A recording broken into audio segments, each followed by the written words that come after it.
प्रदोष के दिन एक धतूरा यदि हम शिव जी पे चढ़ा रहे हैं, एक चावल का दाना अशोक सुंदरी वाली जगह पर चढ़ा रहे हैं और अपना हाथ उस चावल के दाने पर रखकर चंद्रशेखर चंद्रमौलेश्वर महादेव के नाम का उच्चारण कर रहे हैं। श्री शिवाय नमस्तुभ्यं, श्री शिवाय नमस्तुभ्यं उच्चारण कर रहे हैं, दिल से प्रार्थना कर रहे हैं, निवेदन कर रहे हैं, नमन कर रहे हैं, बाबा को अपने मन का भाव कर रहे हैं। तो वो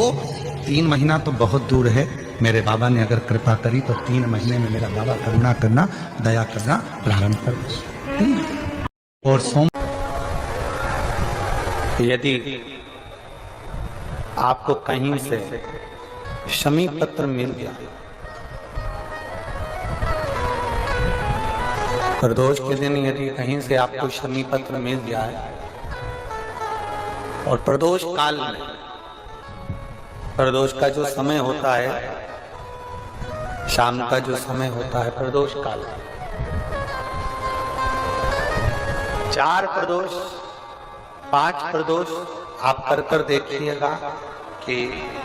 आपका कोई काम है, कोई नौकरी के लिए आप अप्लाई कर रहे हैं, कोई समस्या बड़ी विकट आ गई है,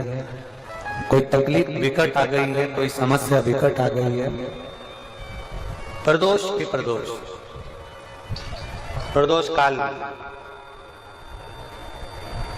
अगर एक शमी पत्र भी आप घर के शिवलिंग को, अब ये करने के लिए आपको मंदिर पे शिवलिंग नहीं जाना, अपने घर में जो शिवलिंग, चाहे वो स्फटिक का हो, पादप का हो, कंकर शंकर का हो, लकड़ी का हो, जो शिवलिंग तुम्हारे घर में, कांच का हो, चाहे वो नर्मदा के कंकर का हो, नर्मदेश्वर हो, पाषाण का हो, जो शिवलिंग चांदी का हो, सोने का हो, तांबे का हो, पीतल का हो, जो शिवलिंग तुम्हारे,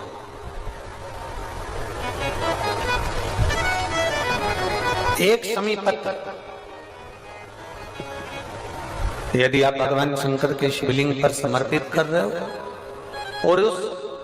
शमी पत्र को उठाकर रात्रि को 9:15 की जो एक मुहूर्त होता है, एक समय होता है, जिस समय पर हम अपने मन की बात भगवान शंकर को कहते हैं, पूर्व में भी इसका वर्णन हम कर चुके हैं कथाओं में। उस 9:15 पर वो शमी पत्र को उठाकर एक कागज में, एक कटोरी में उसको रखते, 4 या 5 जब अपने मन का कोई बात खुद नहीं कह सकते तो ये बेलपत्र को जब हम स्पर्श कर हृदय से बाबा को दिल से, भले कुछ मत बोलो, पर आप एक बेलपत्र जब शिव को चढ़ाते हो तो आपकी जगह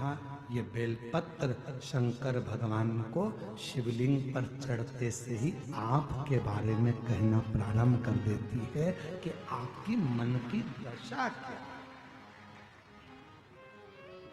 आपके मन का भाव, आप क्या कहना चाहते हो, क्या बोलना चाहते हो, क्या वर्णन करना चाहते हो। नाम रहता है। हम जानते हैं कि बड़ी बड़ी बिल्डिंगों के बीच में रहना, हो सकता है पास में मंदिर भी ना हो।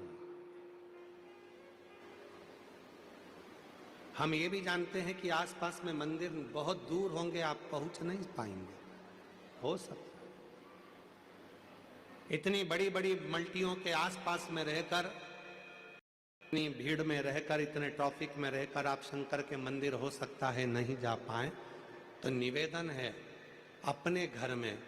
गमले में एक बेलपत्र का पौधा लगा कर रखना,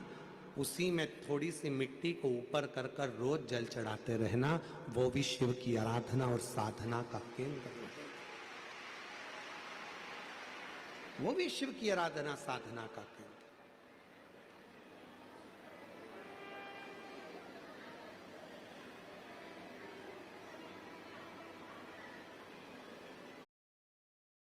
साधक सिद्ध विमुक्त उदासी